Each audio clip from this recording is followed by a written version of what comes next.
Grand Hotel ballroom wasn't just air. It was a thick, heavy soup of concentration, ambition, and stale coffee. It was the final day of the state open chess tournament, and the tension was so thick you could almost feel it settling on your shoulders. Long rows of tables stretched out like a quiet battlefield, each one topped with a black and white chessboard and a silent, ticking clock. The only sounds were the soft click of pieces on wood, the rustle of score sheets, and the occasional, deep sigh of a player who had just seen his plan fall apart. The room was a forest of serious faces, mostly men, mostly older, their brows furrowed in thought, their eyes locked in a silent war across the board. This was their world, a world of logic, strategy, and quiet intensity.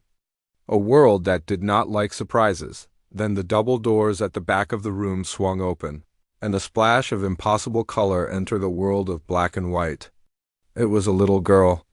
She couldn't have been more than 9 years old, with 2 neat pigtails bouncing on her shoulders and a bright, yellow dress that seemed entirely out of place amidst the sea of gray suits and dark sweaters. She clutched a worn canvas bag in one hand, its strap frayed and faded, as if it had been on 1,000 journeys. She was a question mark in a room full of exclamation points, a soft melody in the middle of a heavy drum solo. An official, a man with a kind but tired face, guided her through the maze of tables. Every head they passed seemed to turn, just for a second. The low hum of the room changed. It was as if a single stone had been dropped into a still pond, and the ripples were whispers that started at the back and spread forward. "Who is that? Is she lost? Look at her, she's just a kid." The words weren't mean, not yet. They were just confused, curious, but as the official led her closer and closer to the very front table, the confusion began to curdle into something else. The front table was reserved for the final match, the championship game. Seated, there was the man everyone had come to see. He was in his late 50s, with a neatly trimmed gray beard and sharp, intelligent eyes that had stared down hundreds of opponents. He was the reigning state champion, a man known for his aggressive, almost predatory style of play. He was a king in this castle, and he was not used to being kept waiting. When the little girl stopped at his table, the whispers in the room stopped being confused and turned sharp, edged with disbelief and annoyance. The man with the kind face leaned down and spoke to the champion. The champion's face, a mask of calm confidence, tightened almost imperceptibly. His eyes flickered over the girl, a quick, dismissive glance like a man checking his watch. He gave a short, sharp nod. That's when the real murmuring began. It started as a low grumble, a collective sound of disapproval that rolled through the onlookers who had gathered around the championship table. "You've got to be kidding me," a young man in a university sweatshirt muttered to his friend. "They're letting a child play the final? This is a joke." An older man with a thick German accent shook his head. "This is not a daycare. This is a serious competition. It is an insult." A woman, one of the very few female players in the tournament, just stared, her expression a mixture of pity for the girl and frustration with the organizers. They saw a child who was about to be humiliated. They saw a spectacle, a sideshow that would cheapen the prestige of the tournament they had spent weeks, even months, preparing for. They imagined her crying after just a few moves, overwhelmed by the pressure and the champion's famous attacking style. They saw her parents, probably pushy and delusional, somewhere in the background, living out their dreams through her. They saw everything except what was actually happening, because the little girl seemed completely unaware of the storm of opinion swirling around her. She didn't look at the crowd. She didn't look at the champion's stern face. Her eyes were fixed on the empty chessboard as if it were the only thing in the world that mattered. She pulled a chair over, the legs scraping softly against the polished floor, and climbed onto it.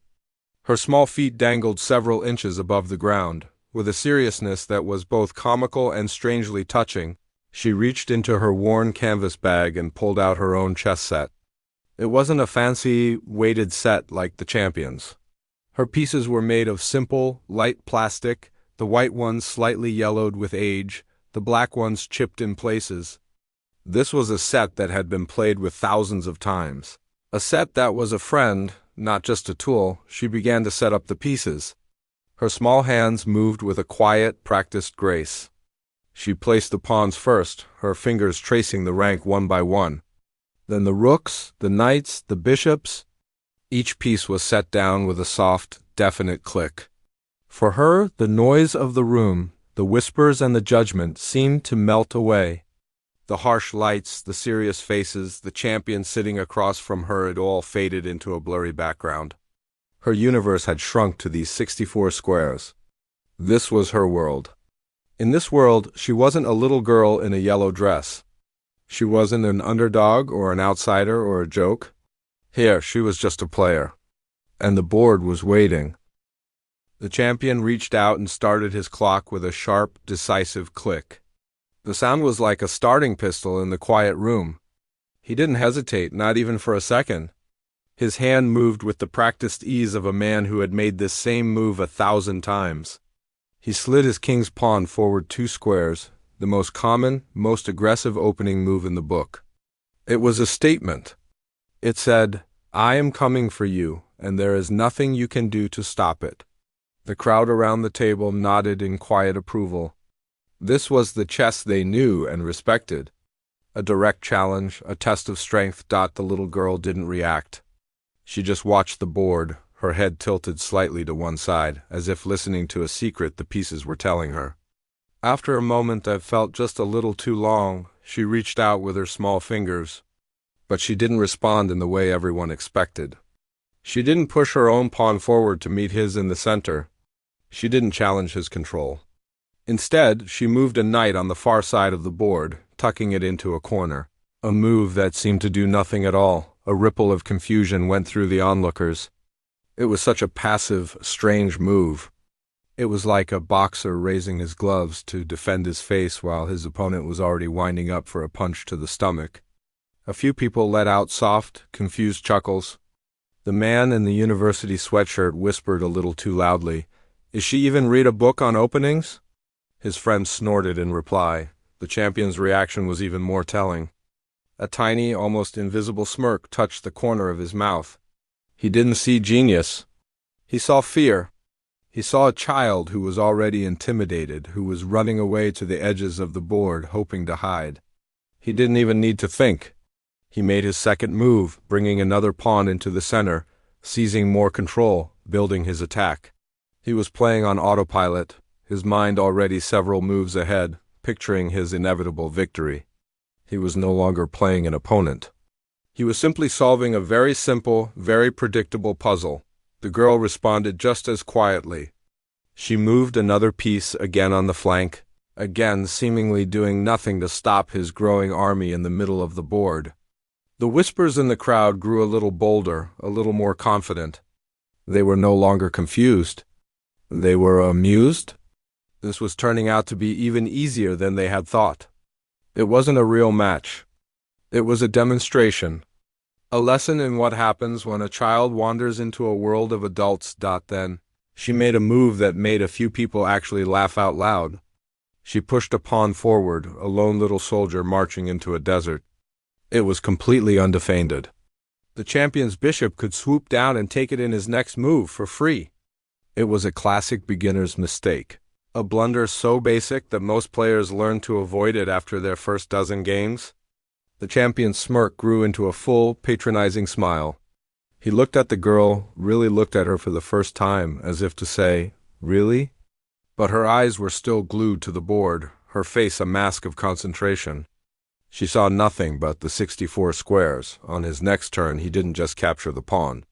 He did it with a little flourish, tapping his bishop down on the square with a sharp, satisfying click that seemed to echo in the now silent circle of onlookers. The message was clear. See? This is what happens. This is how the game is played. A few people in the crowd nodded sagely, as if he had just proven a profound point, but the girl didn't flinch. She didn't even seem to notice that she had lost a piece. She just kept playing her quiet, strange game. She moved her rook, sliding it 1 square to the left. Then her bishop 1 square to the right. Her moves were small, timid, and seemed to have no connection to each other. She was giving away ground, giving away pieces, her position looking more and more like a scattered, broken mess with every passing turn. The champion's material advantage grew. He was up a pawn, then a knight. The crowd was now completely relaxed. The tension was gone, replaced by a kind of gentle, superior pity. They were watching the slow, gentle sinking of a small ship. It was a bit sad, but also, in a strange way, satisfying. It confirmed everything they thought they knew about the world, about order, and about the proper place for a little girl with pigtails. Yet, in the very back of the crowd, standing near a pillar where the light was a little dimmer, an old man with a cloud of white hair and a thick woolen sweater had stopped smiling. He had been playing chess for 70 years, in parks, in clubs, in little tournaments just like this one. He wasn't a grandmaster, but he knew the language of the board. And what he was seeing wasn't making sense. At first, he had agreed with everyone else. It looked like a child making mistakes. But now a strange feeling was creeping over him. He started ignoring the champion's powerful, obvious moves. He started watching only the girl's pieces. He watched her lonely rook, her tucked-away knight, her quietly moving bishop. They weren't random. He couldn't see the plan, he couldn't see the trap, but he could feel a pattern. It was like listening to an orchestra where only the violins were playing, but you could somehow sense the deep, powerful notes of the cellos and basses that were about to come in. He stroked his long, white beard, his eyes narrowed. The silence from the girl wasn't the silence of someone who was lost. It was the silence of a builder, carefully, patiently, placing one brick at a time, while everyone else was watching a different building being demolished, but no one else noticed him. All eyes were on the champion. He was feeling wonderful. He was a king, a teacher, a master of his domain. He had a decisive material lead, and his pieces were swarming the girl's side of the board, ready to deliver the final blow. He could feel the checkmate coming. It would be quick, it would be elegant, and it would be a perfect end to this strange little interruption. He leaned forward, his eyes scanning the board for the killing move, completely unaware that he wasn't the one hunting. He was the one being led, step by patient step, into a quiet, invisible snare. The room was with him. The crowd was with him. The logic of the game was with him. He was about to make a move that he thought would end the game, but would, in fact, be the beginning of his own undoing. The middle of the game is a quiet, dangerous place. The board was no longer a neat battlefield of organized ranks. It had become a chaotic landscape, a mess of scattered troops and broken lines.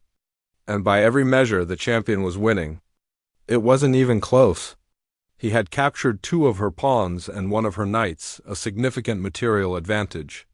His pieces were like a pack of wolves, prowling in her half of the board, sniffing around her king, who looked weak and exposed. The girl's pieces, on the other hand, were like a scattered flock of sheep. They were far apart, seemingly unconnected, and offered no real threat. Her king was trapped, cornered, and appeared to be just a few moves away from capture. The champion felt a deep, satisfying sense of control. This was how chess was supposed to be. Skill, experience, and power overcoming childish naivety. He was no longer just playing a game. He was giving a lesson. He wanted to make it memorable.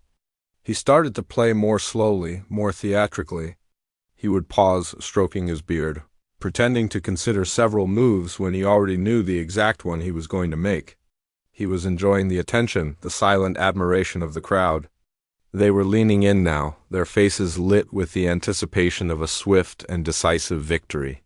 He was the hero of their story, the master craftsman about to put the final, perfect touch on his work. The girl, however, remained a puzzle.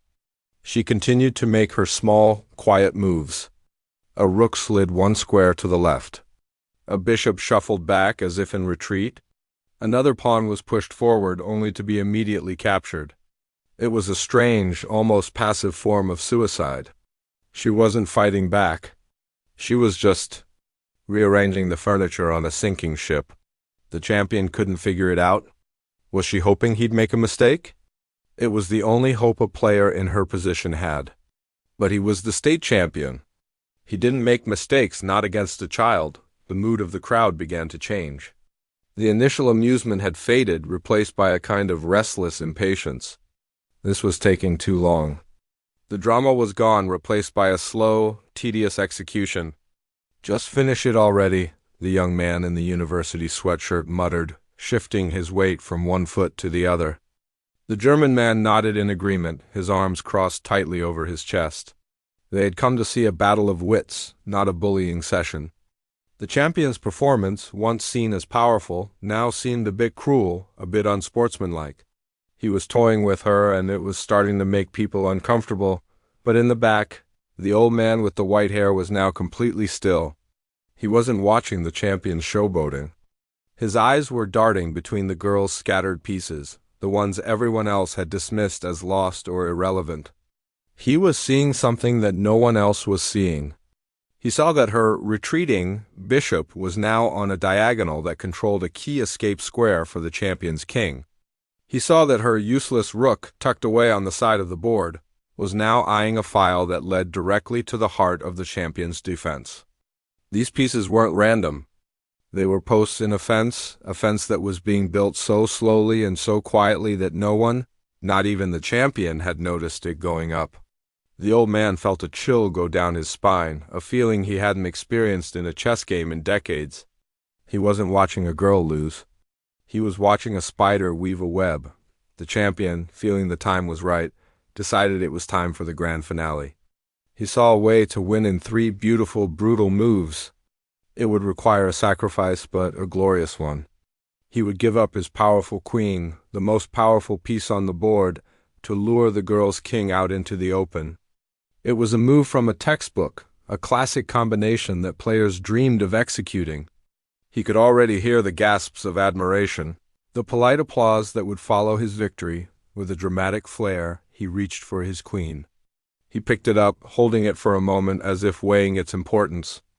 The room held its breath. He placed it down on a square right in front of the girl's king, a direct, unavoidable threat. It was a gift, an offering that could not be refused. He leaned back in his chair, a triumphant smile on his face. He had done it. It was over. The crowd leaned in, a collective gasp forming on their lips. They were about to witness a masterpiece. The girl didn't gasp. She didn't even look up. She just stared at the board, at the queen that had been so bravely sacrificed. The champion's queen was now a piece of bait sitting in a trap. But it wasn't her trap. It was his. He was so sure of his next 3 moves that he had completely forgotten to look for her one. Her hand, which had been resting in her lap, moved slowly towards the board. Her fingers hovered over a piece that everyone had forgotten about, a lowly pawn, tucked away in the far corner of the board, a piece that had not moved since the very beginning of the game. It was the most insignificant piece on the board, and with a quiet, gentle push, she moved it forward 1 square. The move was so simple, so quiet, so utterly bizarre that for a moment no one understood it. The champion's smile froze on his face. The crowd's collective gasp turned into a confused murmur. What did that pawn do? It didn't block anything. It didn't capture anything. It did nothing. The champion looked at the pawn, then back at his brilliant sacrifice, a flicker of confusion in his eyes. He started to replay his 3-move checkmate in his head, the one that was supposed to end the game. But when he got to the final move, the move where his rook would deliver the checkmate, he saw it.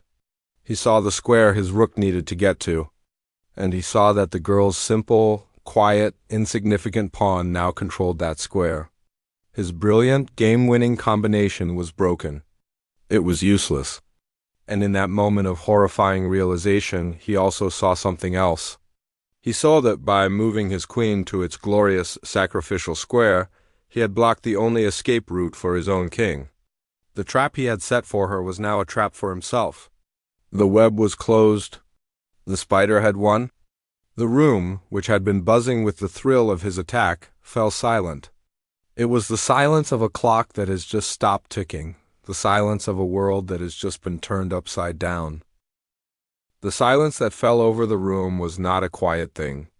It was a heavy, physical presence, a blanket of pure shock that smothered every sound, every breath, every thought. In the center of this silence, 2 things were frozen in time. The champion's hand, hovering in the air where his queen had been, and the little girl's pawn sitting on a square that, moments before, had seemed completely unimportant. It was a pawn that had just slain a giant, and no one quite knew how to react. The champion was the first to break his own stillness, but not in a way anyone expected. His hand, which had been poised with such confidence, began to tremble. It was a faint, almost invisible shudder at first, but it grew, a vibration that traveled up his arm. He slowly, painfully, lowered his hand to the table, his fingers making a soft, limp sound as they landed on the wood. His face, which had been a mask of triumphant certainty, was now a canvas of crumbling disbelief. His eyes were wide, darting from the girl's pawn to his own trapped king, then back to the pawn, as if hoping the board would somehow rearrange itself back into a world he understood. Inside his head, a storm was raging.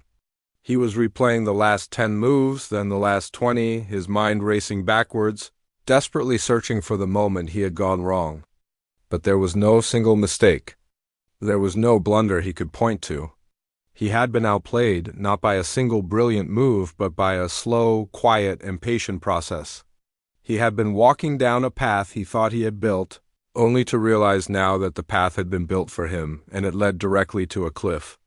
He remembered his patronizing smiles, his little dramatic pauses, the way he had looked at this child as a mere prop in his own moment of glory.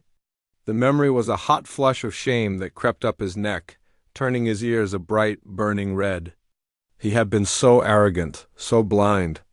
And now his blindness was on display for everyone to see. The crowd's reaction was a slow, dawning wave of realization. For the first few seconds, most of them were just confused. "What's happening?" a woman whispered to her husband. "Why did he stop? He has him." But then the understanding began to spread, starting from the experts and the sharper-eyed players. A soft gasp came from the old man in the back. It wasn't a loud sound, but it cut through the silence like a needle. The person next to him turned to look, and the old man just pointed a trembling finger at the board, his eyes wide with wonder. "He didn't see the pawn," the old man whispered, his voice full of a kind of reverent awe. "The whole game. It was about this one pawn. He sacrificed his queen, but the pawn controls the only escape square. His king is finished." The whisper spread like a ripple in a pond. "The pawn? Look at the pawn. His queen is trapped." "Oh my goodness." His king. One by one, the onlookers saw it. They leaned in closer, their bodies straining, their minds struggling to catch up with the brilliant, horrifying reality on the board. The chuckles and the condescending whispers from earlier were gone, evaporated as if they had never existed. In their place was a profound, humbling silence. This was no longer a spectacle. This was history. They were witnessing something they would talk about for years. The man in the university sweatshirt stood with his mouth open, his earlier annoyance replaced by utter shock. The German man had removed his glasses and was polishing them with a handkerchief, a nervous habit to hide the fact that his hands were shaking slightly, and through it all, the little girl sat, a small, unmoving island of calm in a sea of emotional turmoil. Her posture hadn't changed. Her pigtails were still. Her feet still dangled, not quite reaching the floor. She wasn't looking at the champion's horrified face. She wasn't looking at the stunned crowd. Her eyes were still fixed on the board, but now they had a softer quality, like an artist admiring a finished painting. She wasn't gloating. There was no smug smile, no triumphant fist pump. For her, this was not a personal victory over the champion. It was simply the correct conclusion to a problem she had been solving. The checkmate was inevitable, a mathematical certainty, and she was just waiting for the world to catch up to her logic. The champion finally looked up from the board, his eyes meeting hers. He searched her face for something, anything that would give him a clue, a sign of the genius sitting across from him. But he saw nothing but the calm, serious face of a child. In that moment, all his pride, all his years of experience, all his titles crumbled into dust. He was not a champion playing a child. He was a student who had just been given a lesson he would never forget. The condescension in his eyes was gone, replaced by a look of pure, unadulterated respect. It was a look that said, "I see you now." He let out a long, slow breath, the air escaping his lungs as if his entire body was deflating. He slumped back in his chair, the energy completely drained from him. The theatrical showman was gone, and in his place was just a man who had been beaten, fairly and brilliantly. He looked at the board one last time, at the beautiful, silent trap that had been built around him. He saw the lonely pawn, the quiet rook, the patient bishop. They were no longer scattered pieces. They were the threads of a masterpiece. He knew there was no escape. There was no move he could make. His king was checkmated in 3 moves, no matter what he did. With a slow, deliberate movement, he reached out and gently tipped his own king over on its side. It was the universal sign of resignation. The small, carved piece fell onto the wooden board with a soft, final click. It was the only sound in the silent room, but it was louder than a shout. It was the sound of an era ending, the sound of a giant falling, and the sound of a new, quiet voice being heard. The game was over. The sound of the king falling onto its side was a tiny, soft click in the vast, silent ballroom. But to every person there, it sounded like a thunderclap. It was the period at the end of a sentence no one had expected to read. It was the final, quiet note of a song that had been played in a key no one else could hear. For a long moment, nobody moved. The air, which had been so thick with tension just moments before, now felt light, clear, and fragile. As if any sudden noise might shatter the miracle they had all just witnessed, the champion sat perfectly still, his eyes fixed on the fallen piece. It was a monument to his own blindness, a small, white tombstone marking the death of his arrogance. The flush of shame on his neck had cooled, replaced by a pale, profound humility. He had been a king in this room, a titan of the game, and in the span of a single move, he had been reduced to what he truly was, a man who had been beautifully and utterly outplayed. Slowly, he lifted his gaze from the board and looked at the little girl across from him. He searched her face, not for a trick or a clue, but for an understanding. He saw no triumph there, no smugness, no victory dance. He only saw the same calm, serious expression she had worn throughout the entire game. She was looking at the board not as a conqueror, but as a mathematician who had just solved a complex and elegant equation with a deep breath that seemed to take all the energy he had left. The champion pushed his chair back and stood up. He was a tall man, but in that moment he seemed smaller. He walked around the table, his steps slow and deliberate. The crowd parted for him without a word, their eyes following his every move. He stopped in front of the little girl, who was now carefully placing her captured pieces back into their felt-lined slots in her canvas bag. He extended his hand, not as a champion to a runner-up, but as a student to a master. His hand, which had moved with such power and confidence on the board just minutes ago, now trembled slightly. The girl looked up, surprised by the shadow that fell over her. She saw his outstretched hand, and her own small hand came up to meet it. Her grip was firm, her handshake direct and honest. She looked into his eyes, and for the first time, a tiny smile touched her lips. It wasn't a smile of victory, but a smile of recognition. It was the quiet, simple acknowledgement of a good game, played well by both sides, in their own very different ways. The champion held her hand for a second longer than necessary, as if trying to absorb some of the quiet strength he felt there. Then he let go, and a single word escaped his lips, so soft that only those closest could hear it. Brilliant. That single word was the key that unlocked the frozen room.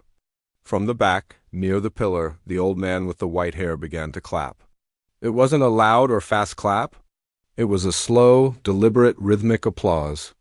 1 clap, 2, 3, each one was a separate, distinct beat of respect. A man standing next to him turned, saw the tears of wonder in the old man's eyes, and joined in. Then another, and another. The slow clap began to spread through the crowd, moving forward like a wave. It grew in speed and volume, building from a few solitary claps into a rolling tide of appreciation. Then someone stood up. It was the young man in the university sweatshirt. He had been so dismissive, so annoyed at the beginning. Now he was on his feet, clapping with a fierce energy, his earlier scorn completely erased and replaced by a newfound awe. The woman who had been one of the few female players stood up next. Then the German man, his arms no longer crossed, but clapping enthusiastically. Within seconds, the entire room was on its feet. The applause was no longer just applause. It was a roar. It was a standing ovation that shook the very foundations of the old hotel. It was for the little girl, for her quiet genius, for her patient, invisible web. It was for the champion, for his grace in defeat. And it was for the game itself, for showing them all something they would never, ever forget, but the person they were cheering for was no longer paying attention. The little girl had finished packing her bag. She pulled the drawstring tight, slid the strap over her shoulder, and hopped down from her chair. She looked at the champion, gave him a small, serious nod, and then turned and walked away. She didn't bow. She didn't wave. She didn't stop to accept the praise that was flooding the room. She just walked, her small figure moving through the parting crowd. Her bright yellow dress a spot of impossible color in a world that had just been turned black and white and then into brilliant, dazzling color all over again. The kind official who had led her in opened a door for her, and with a final glance back at the now empty chessboard, she was gone. The applause slowly died down as people realized she had left. They were left standing, clapping for an empty space. The champion remained standing by the table, his hands in his pockets, staring at the board. The old man from the back walked up to him. "I have been playing this game for 70 years, the old man said, his voice thick with emotion. "And I have never seen anything like that." "Not ever," the champion just nodded, unable to speak. He pointed a trembling finger at the lone pawn that had decided the game. "I saw a queen," he said, his voice barely a whisper. "She saw a key." The room began to empty, but no one was in a hurry to leave. People gathered in small groups, their voices low and excited as they replayed the game in their minds. They weren't talking about the champion's loss. They were talking about the girl's win. They were marveling at the quiet moves, the ignored pieces, the slow, creeping inevitability of it all. The arrogance and condescension that had filled the room at the beginning of the day had been completely washed away, replaced by a deep, lasting sense of wonder. The young man in the sweatshirt was already pulling out his phone, calling a friend, his voice a frantic, excited jumble. "You won't believe what I just saw. A little girl. She played like a ghost."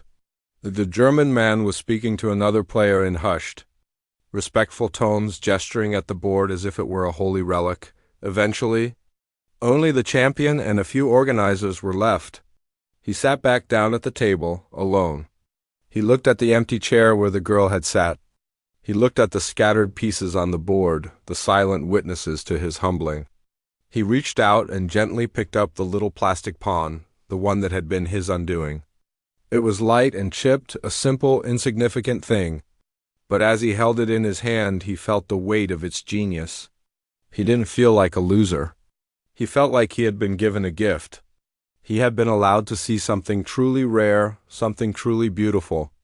The room was quiet now, the roar of the applause just a memory. But the silence was different. It was a peaceful, thoughtful silence, filled with the echo of a quiet game that had spoken louder than any shout. And in that silence, a legend was born, not of a champion who had won 100 titles, but of a little girl who had sat at a chessboard and, with a single, quiet move, had silenced the world.